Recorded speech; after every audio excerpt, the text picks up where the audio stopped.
I'm Christina Feliciano with Feliciano and Friends, and your Locksmith stand-up comedian. And thank you so much. It's cool. Today's our first day ever doing a remote podcast, so I've been anxious about there being like a fail. And our first one wasn't a fail, but sorry about the hiccups at the beginning today. No, it was probably user error on my part. So. No, it's fine.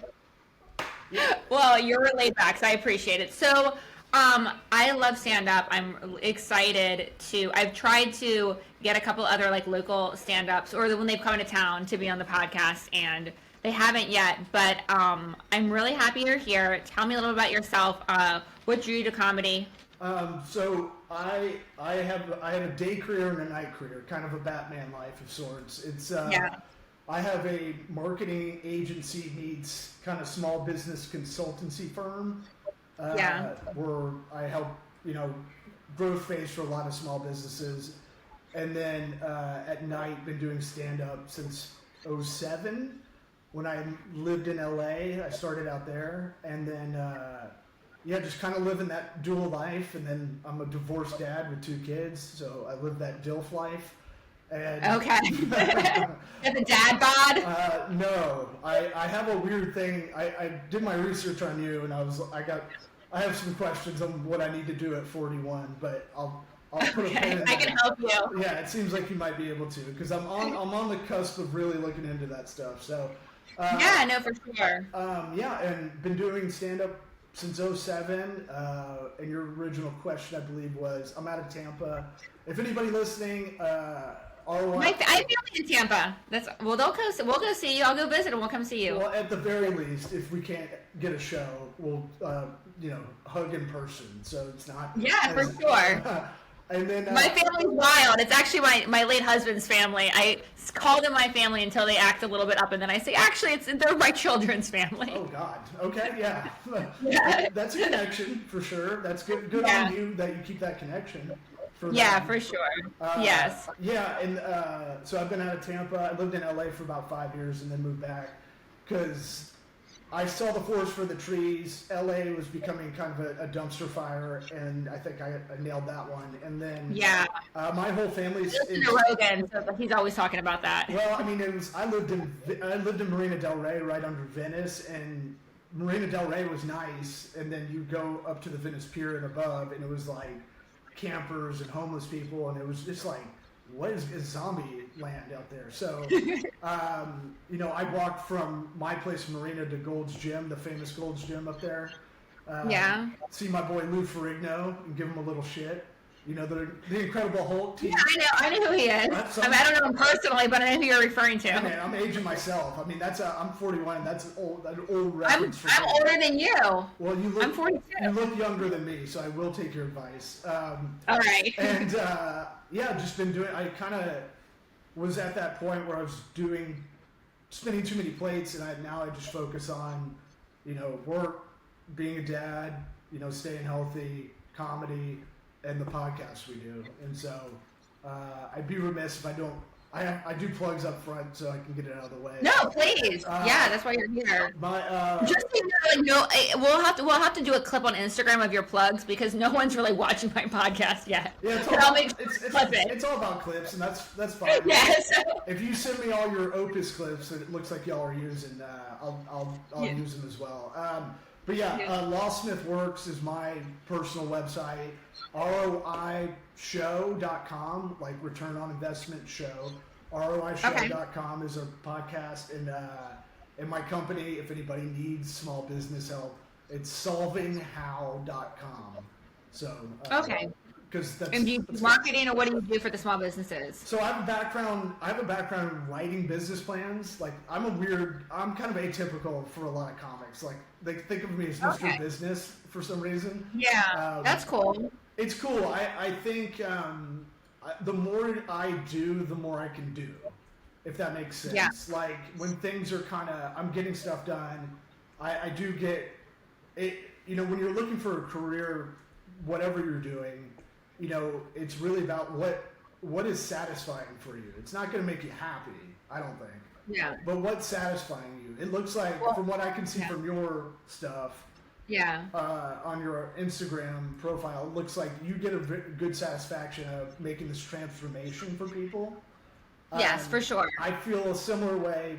Ours just doesn't have the visuals yours does. I just have like a chart that was like, you were here when we talked first, and I got you here to sell the business what you want to do. So that's like I'm like the hamburger helper for business. Okay, is that what you mainly do, is to try to transition them to like sell? I start with what's your goal. What's your goal? Okay. I'm sure you do the same thing for personal kind of goal setting. Like, yes. I'll ask you, okay, what do you want to do in sales? That's usually an easy kind of goal. Give me a number for the end of the year, because we're just getting into Q4. What do you want to do towards the end of the year? We're probably not going to increase revenue too much, but let's see what we can do. If there's low hanging fruit we can pick off. And then, what do we want to do next year? What's the goal next year? 3, 5.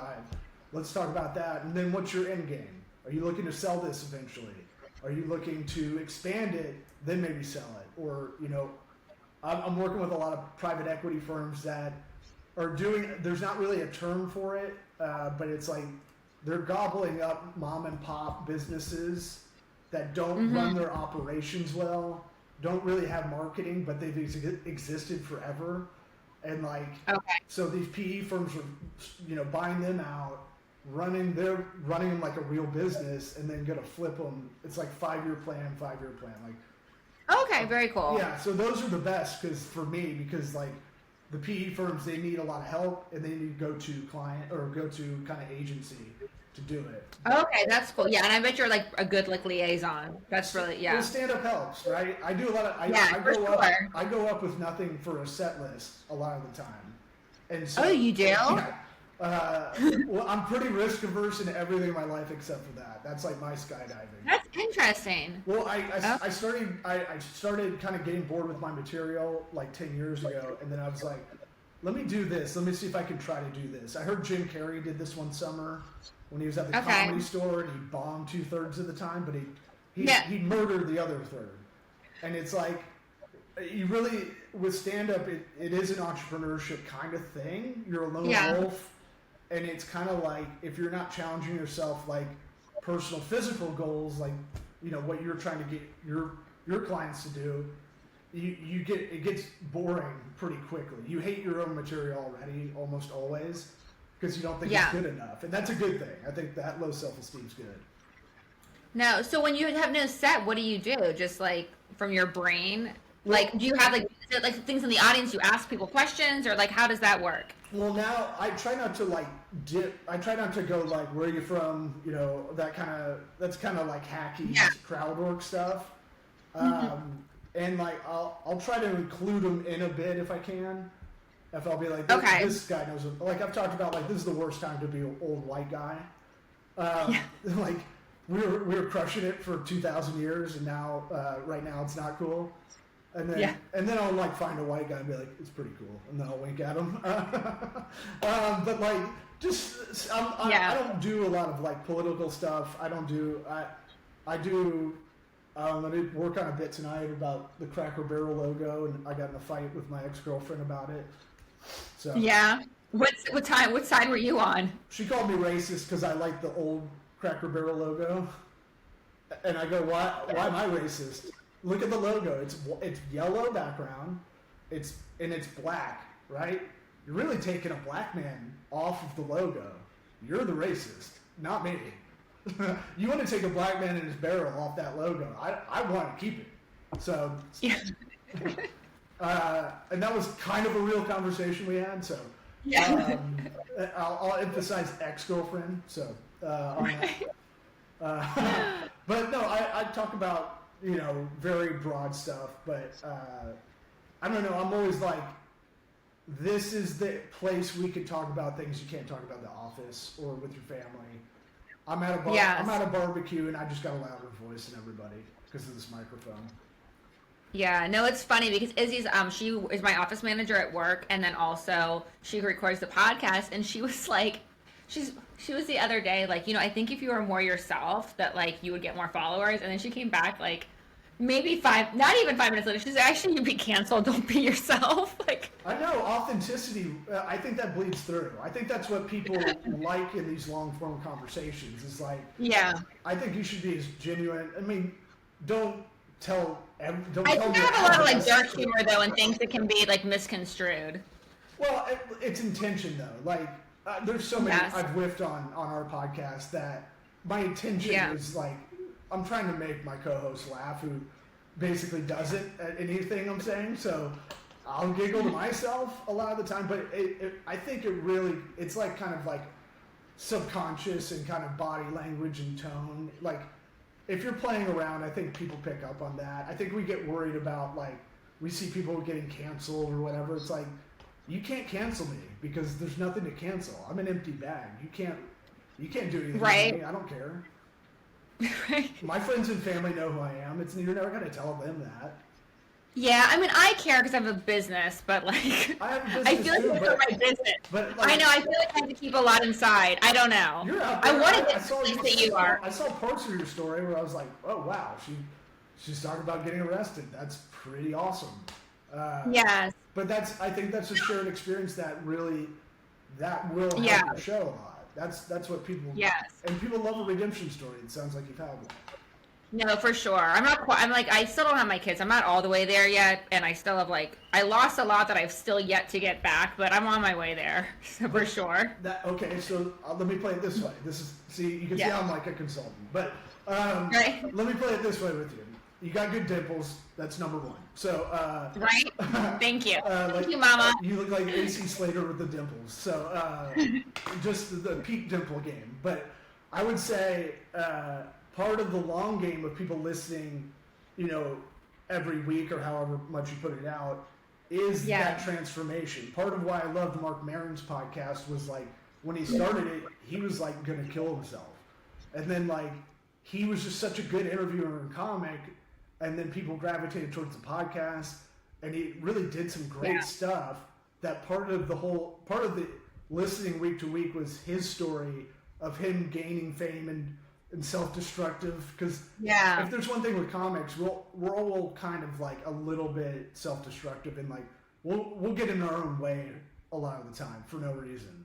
No, for sure. Entrepreneurs are the same way. The biggest hurdle they have is themselves. They don't realize it.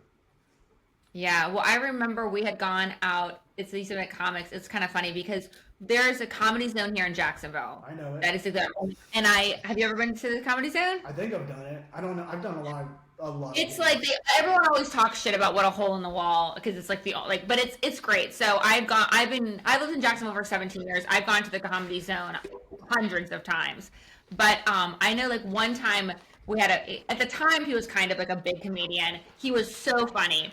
So my husband was alive then. I was like, we have to hang out with him after the show. And we ended up going to Best Bet, which is in Jacksonville, it's a place where you can bet on horses, games, poker room. And he was the most depressed, unhappy. It was the worst time. My husband was hanging out with whoever opened for him, and they were having a blast. And I spent hours with this man who was wanting to kill himself, and it was such a bummer. I don't want to say his name because we're still Facebook friends. He'll know if he's listening. If he's so well, he'll know that it was him because I said that's bad. We're all kind of feral dogs that are strangers. Yeah. I'm friends with guys I worked with 20 or 15 years ago. That we worked once for a weekend and stay in touch. So it's a weird kind of network, but a lot of comics are kind of introverted, and a lot of them had trauma growing up. I'm neither. I'm kind of ambivert. I'm not going to be the life of the party, but if it's a boring dinner party, I might throw out some hypotheticals. I'll keep it. I won't throw it out for this show because I don't. Worst case, but I don't really. If I'm not saying it, I don't really care. You can say it. Oh well, I have some friends. I like that theory of don't be the smartest person in the room kind of thing. So I always try to glom onto my smarter friends that went to Ivy League schools, and when they're in town, they'll do a dinner party or something, and they're really talking about literature and art and really not my wheelhouse. Yeah. And so, but it was getting kind of boring. I was just like, I had a couple in me, and you can answer this one. Izzy, you can get involved too if she's listening. It's all right. Would you rather have balls for ears, a dick for a nose, or a taint for a chin? Now I got to give some rules here. If you pick balls, they're old man balls. You can't hide them. You can't like tuck them away. They will be shown. You can't. No hair is going to hide these. If it's a dick for a nose and you're a guy, it's your dick. It's another dick. Works separately from your own. This went on for like 2 hours. Does it still work? Like, can I jerk it off? Yeah. Will be pleasurable for me? You want, yeah, but it's out there. You're like Gonzo from Muppet Babies or whatever. And then if you have Peyronie's disease, because I guess his nose is kind of a hook. And then if you're a woman, it's the dick of just the one you've seen the most. I don't know. I had to figure out some kind of something to figure this game out. And if it's a taint for chin, people think it's good, but it's gonna be like the fattest, sweatiest like guy in a rascal at a Walmart without air conditioning. It's gonna be his taint, and it's gonna be sweaty at all times. Now, this is real, like, unstoppable force. I can tell her mind is thinking. This is what I'm saying. Like, if I'm at brunch and I have a bunch of silly gays at brunch that are flamboyant and having a great time, I just listen and laugh. I don't need to add in. I don't need to double dutch in this. But if it's a boring dinner, I'm like, I gotta shake things up a bit.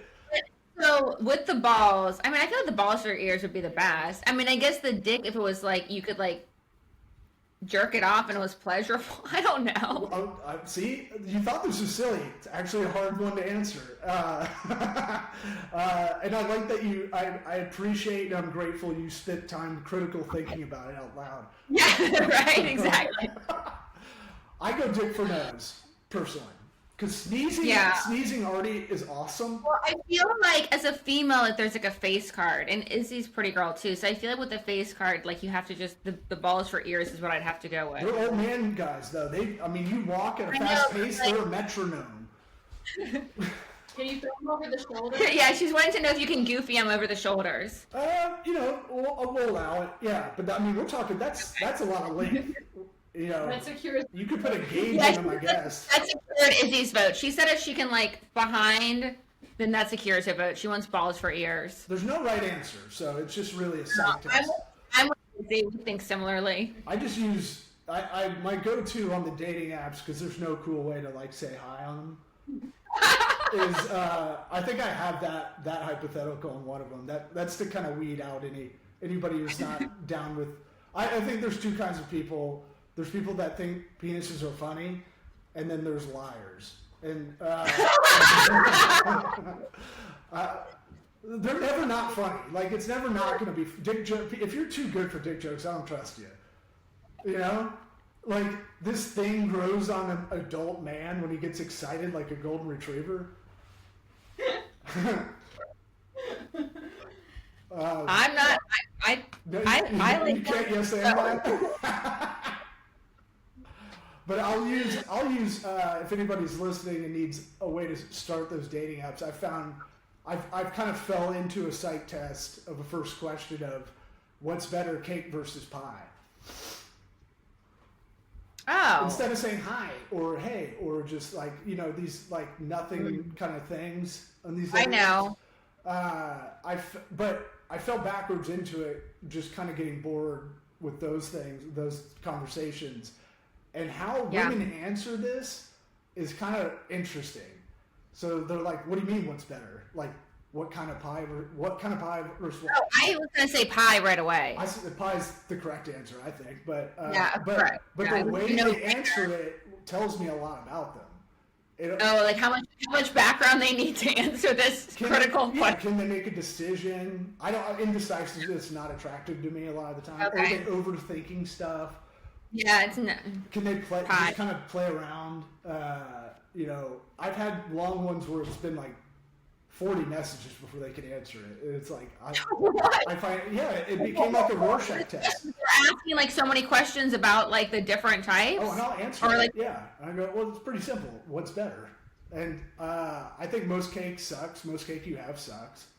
yeah, you like Publix cake? I like Publix birthday cake. So that's like default. You know, that's our Florida default, right? And that's pretty good. But like, part of me thinks like cakes for children for some reason. And then if you say cheesecake, kind of a hedge. You're kind of going outside the lines here. That is. Yeah. But I would just say I love pies, like apple pie. I'm not just a great jawline and pretty ass. I'm going deep on some of this stuff. What other questions do you ask? Well, if you really want a good one, if you're really asking a woman on the dating apps, I can only tell you from my perspective, but this is another one I kind of fell into. And I tell them this isn't a deal breaker, just kind of shows me what I'm getting into. It's two questions. Like you're still right or wrong? It's two questions. And anybody watching this that's a female is probably like, what? Who does this guy think he is? Okay.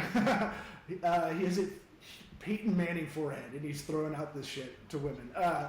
No, I preface it. This isn't a deal breaker by any means. I just want to know what I'm getting into. It's a two-parter.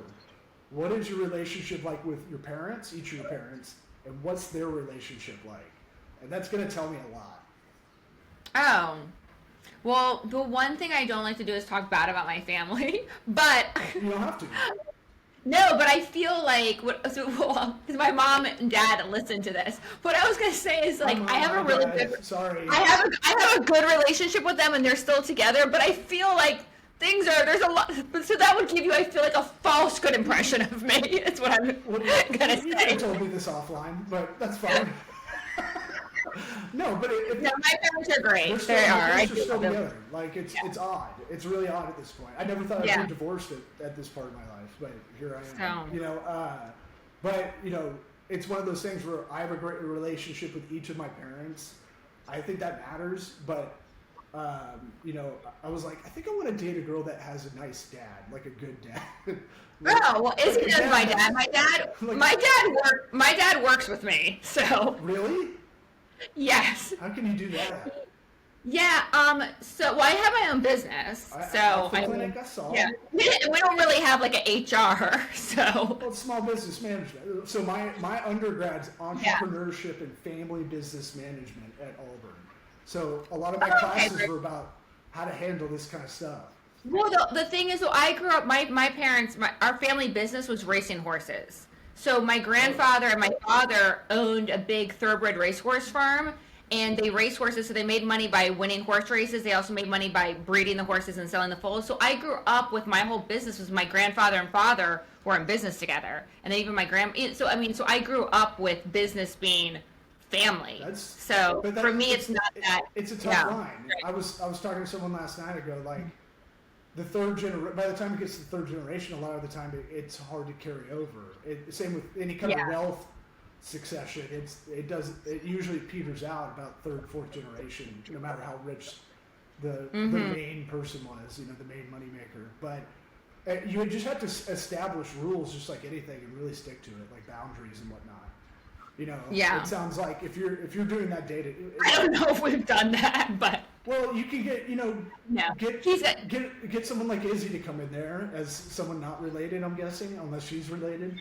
No, she's not, but we probably have an inappropriate closeness too. No, I mean, you need to set some kind of like, hey, I'm sure you have this and you don't even have to talk about it if you kind of grew up with the family working together, but it's like, you know, when I'm at home, we don't need to talk about business or, you know. Oh, yeah. I mean, he's like, he does stuff like where basically we have medication that we get from like local compound pharmacies, and he helps like deliver things for me. So it's not like we have to get really involved. Yeah, and like super, yeah. I've tried to explain to my parents what I do, and they feel like I have no idea. I'm like, like those ads that follow you everywhere, I do some of those. That's part of it. Yeah. And then like occasionally I'll be like, Dad, I haven't done it for like a year though. I would have him do some like ads, but then he like wants to get paid. Yeah, of course. He ain't no dummy. Yeah, he's not. I mean, you got to pay for his time. I'm like, other people are doing this because they just want to see me win. And they're like, I can help you with that. We can do an off podcast Zoom if you want to walk through that. But that's how I got started in all the digital. No, I was thinking we can do some service trading for sure. I'll get you from dad bod to like fitness. Here's my thing. I can get in shape. My dad was a former NFL running back. My whole family's full of jocks. My whole family's full of jocks. Like, it's crazy. Yeah. And I've just been kind of, it's more of a like, as Ron White says, get a case of the fuck-its and just eat, like, I'll just get high at night to go. I take a little edible for sleepy time. Yeah. You know what's sad? I have a marijuana card and I use it for the purpose I got it for. It's not even for like partying. It's like, this helps me wind down because I'm not a good faller or sleeper. Mm-hmm. And there's no way she slept well. and so I almost got you to laugh. You don't want to laugh at that one, but you know that's funny. I'm getting dimples though. That's fine. I'll take it. You can cut any of this out. I don't care. I might cut that part. I mean, it might be too hilarious, so I get it. But it's one of those things where, it's sad when I'm using like Visine, not because I'm high. It's because my eyes are actually just dry from being an older person. And I definitely look at everything like energy. I want to have energy. I just want to have, I can get myself into shape, and I'm in the middle of that right now. Until I really hit a plateau, like really attempting it, I'm not going to get into the TRT, HRT, or whatever. I forget which one's which, but. Yeah, I mean, I would say, we could talk like more off like camera, but I would say that it's not, like, it's just getting you to like youthful levels you had in your teens and 20s. Actually, the guy before you, I just had a podcast that was remote too, that was former an NHL guy. He won like a couple of Stanley Cups. He's in his 50s now.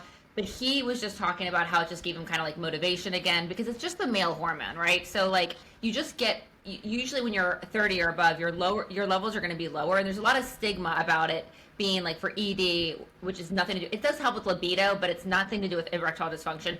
Or there's stigma that like all these bodybuilders, like, yeah, if you go like crazy, huge, like high amounts, but really like what we're doing, most of our guys are just like 40s, 50s, 60s, other people like 70s, 80s, and they're just getting back to their youthful levels, and they just feel better. I mean, it does help with libido, but it also helps with just like their affect and everything, and then they get more motivated to go to the gym. And then there are gains with, you do gain more muscle because the testosterone does make you physically stronger, but it's not like really, like very few of my men are coming in because they're like not getting the gains in the gym. It's usually just like, they're like, I'm kind of lethargic, kind of how you said, like, yeah, the fuck-its, and then they're like, and they try it, but I always tell men, like, you don't have to stay on it, but be careful, because once you get on it, very few men want to get off of it. Right. That's the other thing I worry about myself doing it. It's like, I feel like it could be a decision that would be long-term. So I want to make sure, like, I kind of did it as like a goal-setting thing of like,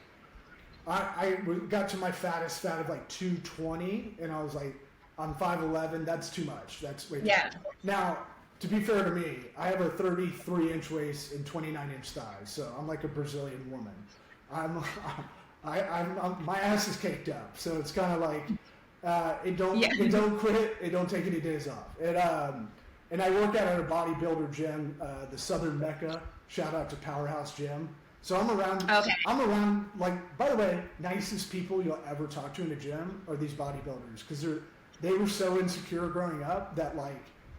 Oh, now they're compensating for it by becoming bodybuilders? Well, everyone's intimidated going in there, and it's just like, no, you couldn't be more wrong. Everyone's so nice. I've been working out at the gym since I moved back to Tampa 2010. Like, I really love the people that own it, and everybody that kind of goes there on the reg, and... I just started making a thing of like, I should start saying hi to people I've seen for 15 years daily. Oh, yeah. Because usually I just like keep to myself and just, I'm thinking about something else. I'm thinking about good hypotheticals. Right, yeah. And when I can get to Alpha Clinic and stuff. Really important stuff. But here's what I'll say. Here's what we'll do. If So I bet my business attorney, who's a good buddy of mine. Okay. And we both make fun of each other for getting fatter as dads. And so I bet him. I go, let's see who can lose more weight by the end of the year. Okay, I got you. You know, you need something on the calendar, right? Like if I have a 5K, even like 5K is like nothing. Yeah. Right? But even if I have that on there, that'll like motivate me. Or have like, I wanted to run a marathon. I threw it on 1 year as a goal, and I'm a sprinter body. I have a T-Rex body, so it's like I hate running with a passion. Jogging's the worst sport. It's not a sport, I think. No, just get on a GLP-1 and just lift. What's GLP-1? What I prescribe. So GLP-1 peptides, they're trizipatide semaglutide. So the generic versions of Ozempic, Zepbound, Mounjaro. It works. I want to see if I can do it without that stuff first. If I get to the point where I'm really, have your attorney call me and I'll help him. He's the same way. He's a former college football player, so we're both in that weird mentality of like, I want to see if we can do it before we have to have anything else added in. Yeah, well, so here's the things. I have a lot of former athletes that come and see me. Like, truly, the GLP-1s, it does two things that no matter how much willpower you have, it's not gonna make a difference. And one is that it helps your cells be more insulin receptive. So let's say this circle is your cell, and there's sugar inside the cell, and then up here is your bloodstream. Now, let's say most people, they're gonna have like a little bit of like an opening where the blood goes into the cell and basically burns the sugar. I'm trying to make it like speak in layman's terms. When you're on a GLP-1 peptide, it like opens up the portal. So basically you're going to get more of your body's own insulin. It's not insulin, but your body's own insulin to go into the cell and burn more glucose. So that's an advantage that you're going to have that like no willpower can do. And the second thing it does that again, willpower alone won't help is that we get dopamine hits when we have sugars, fats, and like also salty foods, but especially sugars and fats, we get a dopamine hit. So the reason that people do bad behaviors that they know are like destructive, like let's say like cheating or drugs, alcohol, like to an excess, right? They're doing things that like they know are maybe destroying their lives or sabotaging. Usually it's because there's a short-term reward and that there's something short-term that they're getting benefit from. That's same with people that like eat food, even if with for sure obese people that are food addicts, but even people that are just maybe a little bit overweight. So what happens is when you're eating bad stuff, you get the dopamine hit and it gets really hard to like, even you can maybe eat it less of it, but you're thinking about it. When you're on a GLP-1, it blocks a dopamine hit. So it's hard to explain. I was on it to lose weight. You don't even realize how much pleasure food's giving you until it's blocked and you're not getting it anymore. Yeah, and then yeah. it makes it easier for people that have bad eating habits to take the time to learn good eating habits, right? So if you take that time when you're not getting those rewards, and then I try to get my patients into really healthy eating habits, so that when they get off, because a lot of it is just like making routines and making like lifestyle changes, and behavioral changes do not happen overnight. Like there's reasons and there's evolutionary reasons why we're really resistant to behavioral changes. It takes time. So I always have people commit to at least 12 weeks, usually 24 weeks, and then I try when they're on the GLP-1s to really help them with like changing their eating habits, so when they get off of it, they can keep the weight down. So I know I'm plugging it, but I'm just, it's really try not to just be like, yeah, I can give it to you and you can like lose weight, but I really try to use it as a tool to try to help people with behavioral changes, eating habits, and then just get them to their goal weight, and then try to, when they get, to get to their goal weight, and then give them the tools so when they get off of it, they can maintain it. Now, well, I also am a weenie with shots, so I'd have to drive over to the East Coast for you to give me a shot in my butt. No, I ship it and I do telehealth like this. Yeah, but how am I going to inject it? I can't do it on my own. I'm all thumbs. That's what you're going to do. I'm going to teach you. I'll be like Mr. Magoo. I'll just fucking drop it everywhere. No, I show you how to do it. No I do it all the way. time. I got people all over Florida. I have people in Miami, Orlando, Tampa, and then I do telehealth, and then I show them how to do it. And it's a little insulin syringe, and they're just fine. No way. You might think I'm perfect, and you're pretty close, but I do have hyperhidrosis.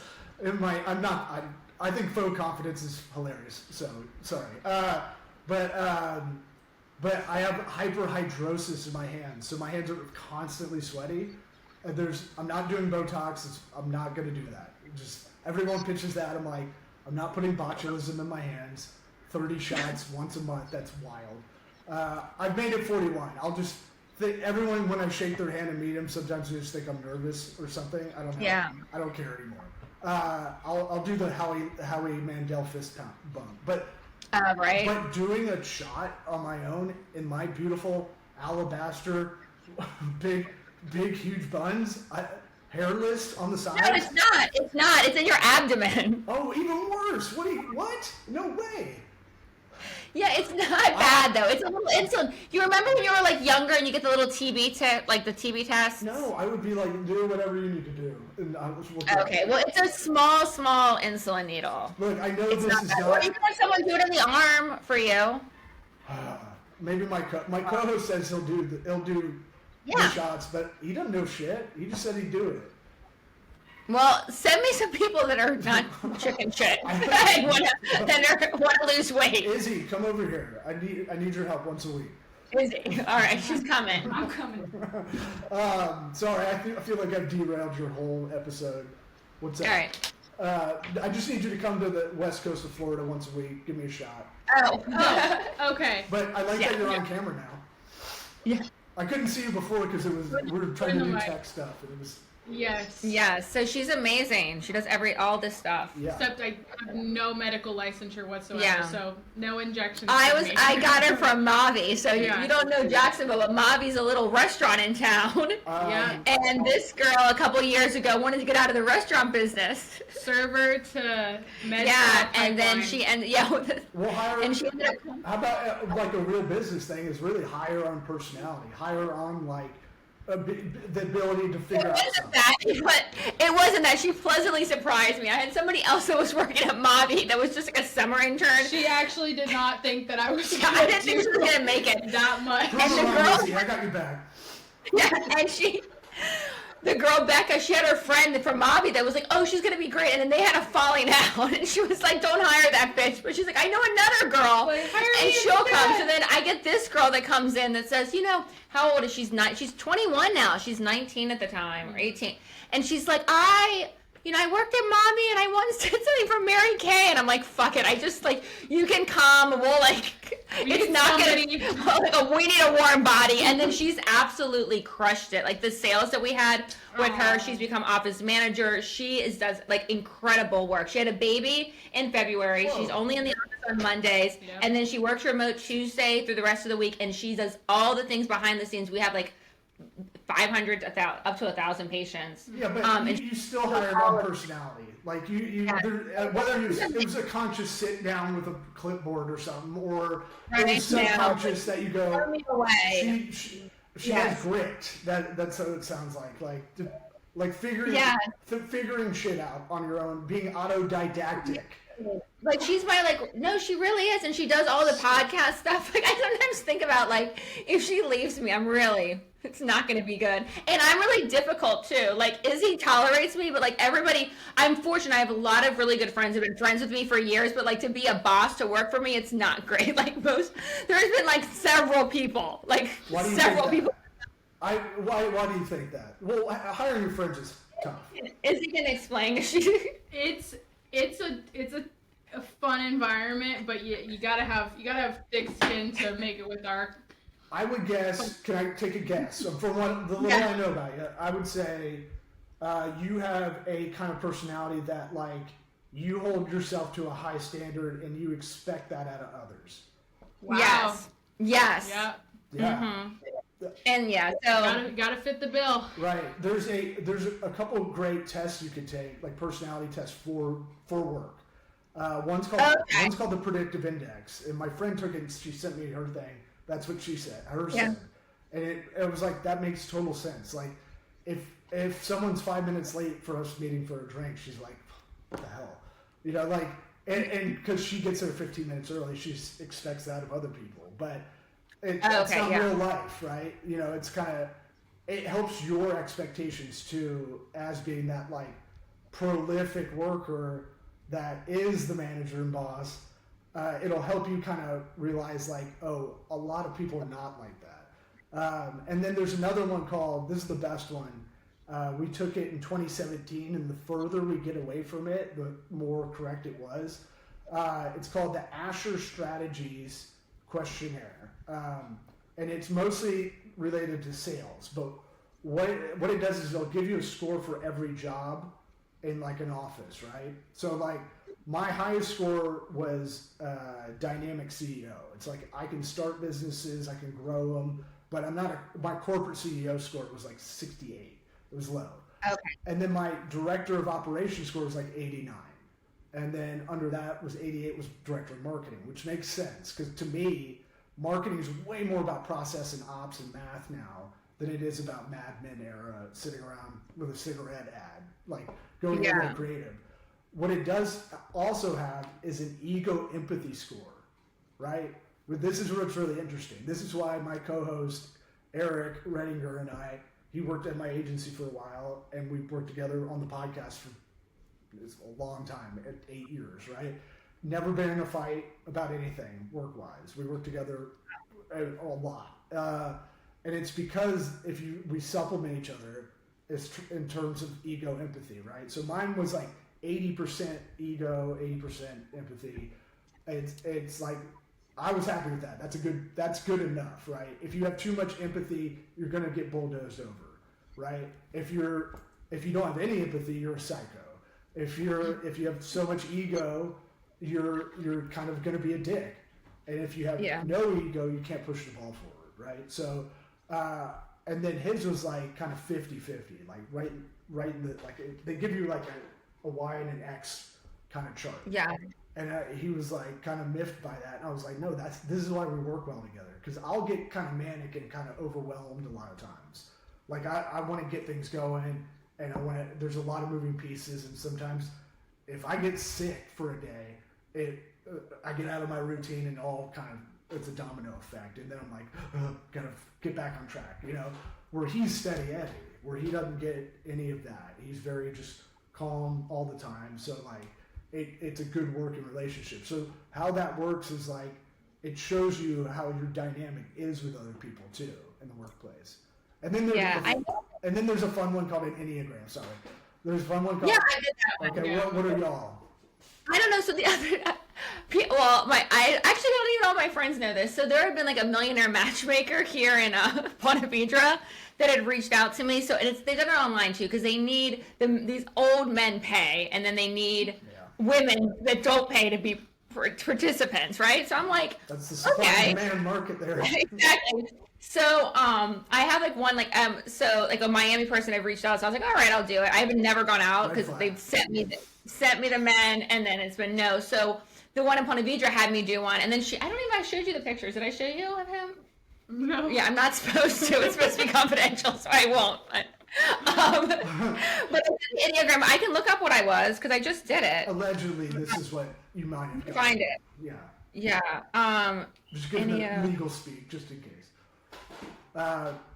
What about a thousandaire that has two kids 50% of the time, lives in Tampa, has an asset that don't quit, rides a dad wagon, 2003, almost as classic. Yukon, 2 car seats in the back, boosters, not car seats. You have a Yukon? 03 Yukon. I'm riding that baby till it's done. I have a Yukon too. I love it. It's got 225,000 miles on it. I love it. It's got a tape deck in it. A tape deck. That's awesome. That car gets me no ass. It's the opposite of Cardi B's WAP. It is DAP everywhere. It is dry. Sorry, I'm showing Izzy the man they sent me. If he doesn't look like the Dos Equis guy, it's out. It's a no. So no, he but I was my India test results. It says, does this make sense? Type 8, the Challenger 8W7 wing.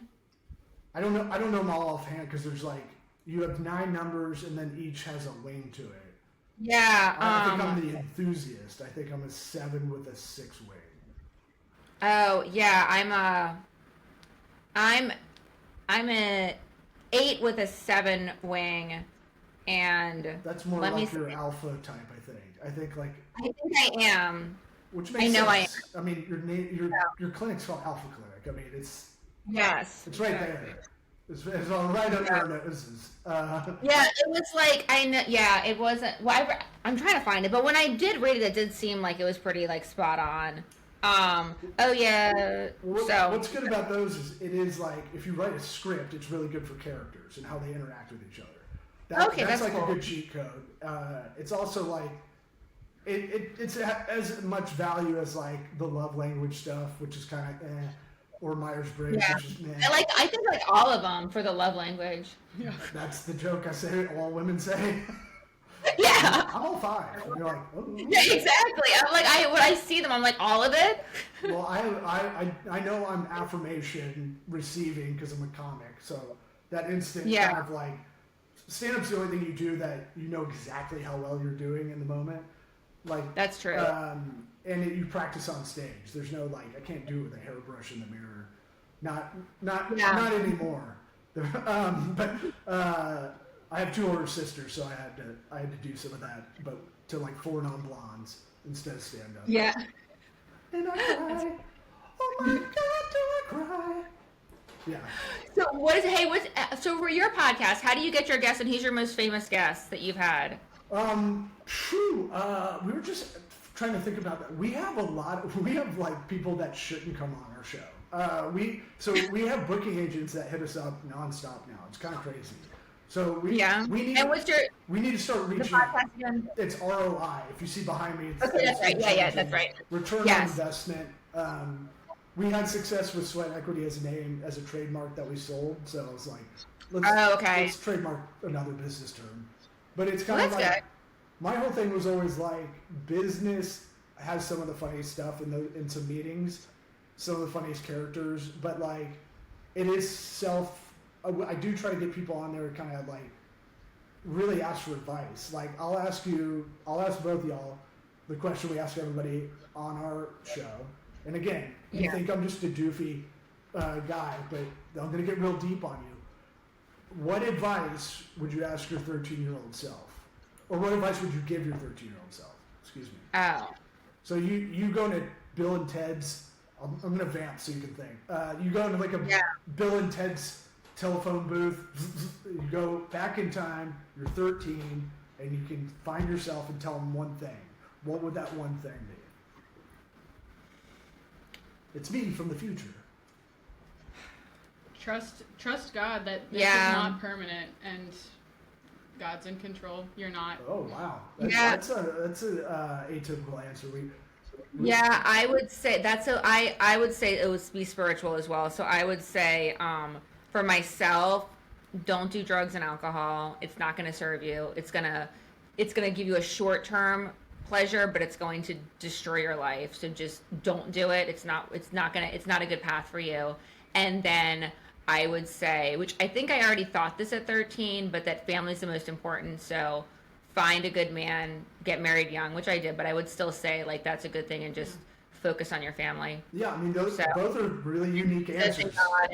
Most people answer about 90% of everybody, and the guests we get on are like multi-millionaire entrepreneur people that are selling a book, and like they didn't know they were coming on our show, where we do lightning round before we ask that question, and it's like, is a hot dog a sandwich? What do you think? And like, when's the first time you ever French kissed someone? Just to kind of get them to know, like, this is going to be a little silly. But like, most of them will say, I'd say the overwhelming answer, comedians or entrepreneurs we have on, is don't listen to other people's stuff around you. Like, you should be do what you want to do. Stop listening to like, everybody else's opinions. That's interesting. I never did, so that was. I just drank and did drugs and said, "Fuck them all." Right, I'm gonna do what I want to do. No, but I mean, it's a good. I another question we kind of fell into on the show that it will open up like what was the childhood like that made you give us that answer, what made you get from there to here kind of thing. So it kind of gives us like a dovetail point that we like to ask. No, it's a great question. And then I've seen a lot of other podcasts use that question. Yeah. Your final question. These are my 2 final questions that I always ask. So I always ask. I'm available. and I wear only short shorts now.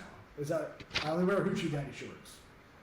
That's my thing now. My legs don't fit in proper pants anymore, so I look like the Hulk, just like ugh. Stretchy jeans are not stretchy enough for these things. Right.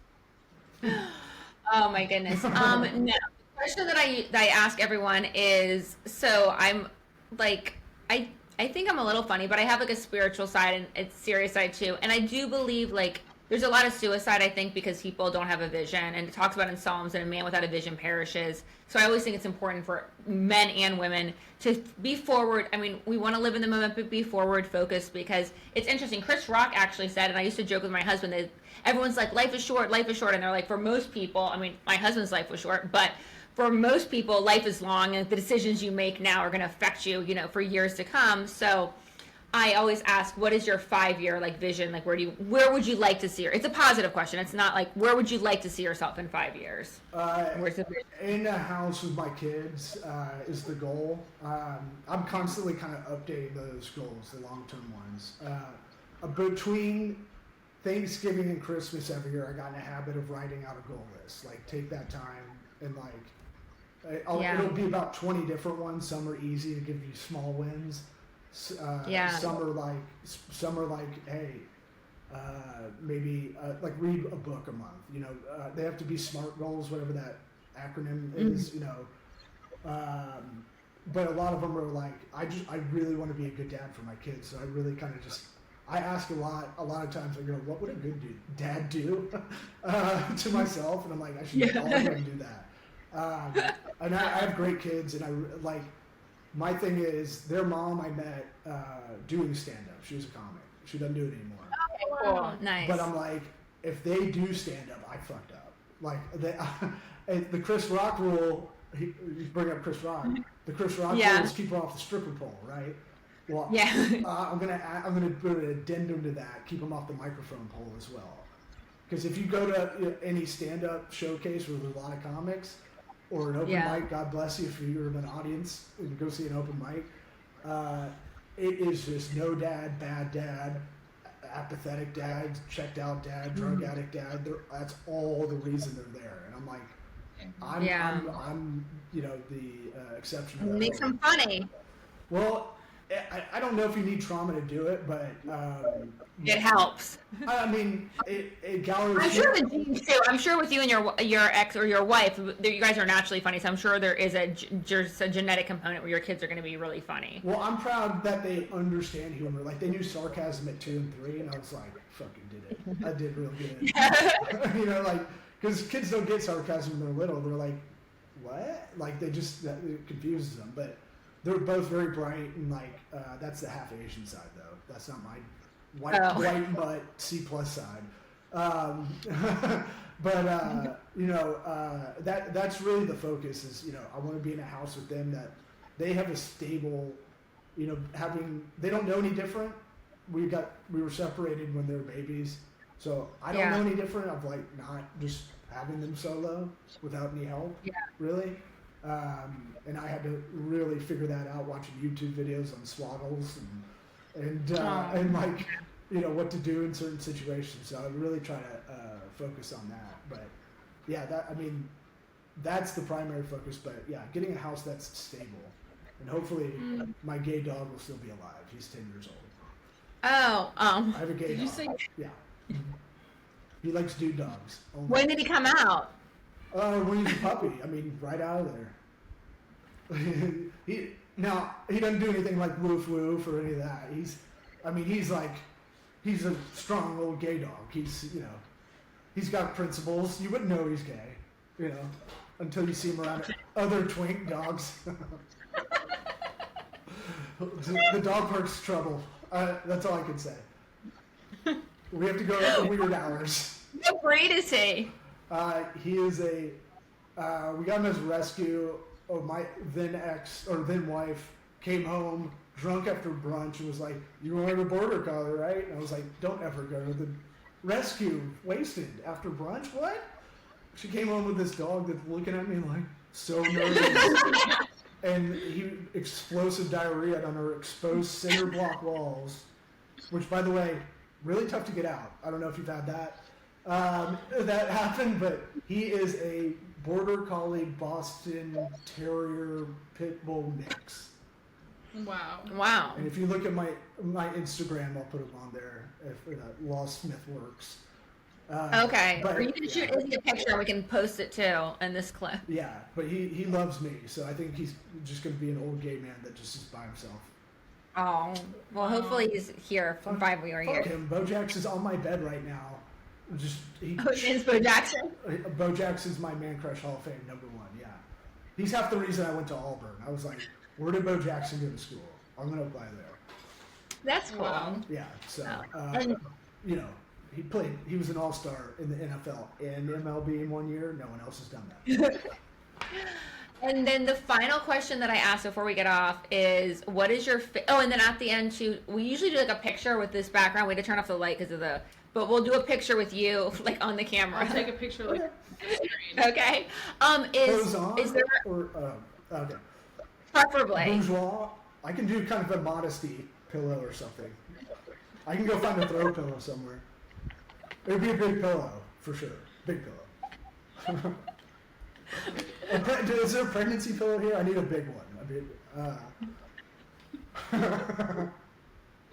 See, you guys are good people. You think penises are funny? You're not liars. No, this is what I want stand-up comics and on my podcast because they're entertaining. People watch my podcast. Well, I mean, I'm not even. I don't feel like I've burned a calorie, so hasn't felt like anything really. This is how I am most of the time. So. No, but that's what I'm saying is that most stand-up comics, except for the one that I went out with, the best bet, they are like pretty. Most probably are like the one you went out with. I'm telling you. Well, I didn't go. He went out in a group, but he wanted to not live. But I mean, like most are introverted, a lot are depressed, a lot have had trauma. That's why all the comics like thought I was Mr. Business because I could like casually talk to someone politely, out in public, and they're like, oh, I just keep to myself, like. Yeah. So. The final question is, what is a quote that you either you live by or that you like, or what's a quote that you want to share with the world? I'll go with Rhodes Scholar DMX. Life's a bitch until you fuck it. No. Let me think about that for a second. I just wanted to see what your face is. I love DMX. Did you see? Well, I had a reel the other. Yeah, I love DMX. Rest in peace. The unanalyzed life is not worth living is one I think about a lot. That's Socrates, I believe. That's something I have to remind myself when you're doing a lot of stuff. You have to find 10 minutes at the end of the day and go like, was this a win? Was this a loss? Because if you just keep going in that motion, you might just be like running in place, And so like, I'm big on like progress. Like, I write out every 15 minutes of my day like a nerd in the morning, and then at night you see like how much shit you actually got done. If you're really trying to do something, and that's like. Who we try to talk to on the podcast was basically a version of us that like wanted to get out of an office job. They wanted to do something, a side hustle or some kind of their own business, but they don't even know what that is yet. But they know they have that kind of feeling to do it. So that's kind of who we try and talk to on our show. But we'll have you on ours. I'd love that. But I think when you're in Tampa next, I think we have to have you live. In the studio. For sure. No, I'll come see with family and come out live. Yeah. Do you guys do it? When do you guys do it usually? What day of the week? Thursday. So when you said today, it was like good time. Okay. I'm in our studio. But I love that. I'm in our studio and I was frantically trying to get our setup to go into my laptop, and I was like, I couldn't figure it out. I appreciate. It was very nice of you to have me on and ask me to come on. Yeah, no, thank you. Thank you for coming on. And thank you. It was really fun. You made me laugh a lot. Sitting without a chair for like 20 minutes now. Yeah. I got my workout for the day. Did you put rice on the floor so it hurts your knees? Is that kind of boss? No, I was just. And she's got nice carpet. Yeah, really nice carpet in this room.